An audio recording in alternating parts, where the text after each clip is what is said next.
په ښار کې د ګڼې ګوڼې د راکمولو په موخه د کابل څنګلوري میدان وردګو ولایت مرکز میدان ښار کې د بار وړونکو موټرونو لپاره په 23 جریبه ځمکه د تیر پارک پروژې چارې د شاوخوا 15 میلیونه افغانیو په ارزښت پیل شوې. په مرکز کې رش بیروبار ډیر ده، نو دوی وغوښتله چې دلته یو تیر پارک په میدان وردګو ولایت کې جوړ شي. د غټ موټر له هراته له قندهار نه راسي دلته تخلیه سي، بیا وروسته له هغه نه په وړو موټرونو کې د تجارانو مالونه مرکز ته انتقال سي. دغه پروژه چې دا د میدان وردګ ولایت کې تطبیقیږي چې د دې معیار تقریبا 8 میاشتې دی، د 15 میلیونو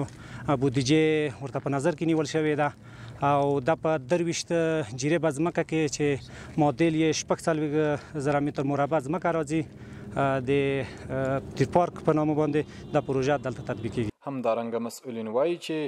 د یادې پروژې چارې به په لوړ کیفیت د 8 میاشتو په موده کې بشپړې کړي چې د شاوخوا 300 بار وړونکو موټرونو د تم کېدو ظرفیت به ولري. د دې په خاطر باندې چې دغه بیروبار او ازدحام د کابل نه کم کو، د غټو موټرو ته دلته یو زمینه مساعده کو او د غټ موټر دلته ودرو. د دې په خاطر باندې دغه ځای شروع اوس فعلا د پاره د دې پروژې تقریبا د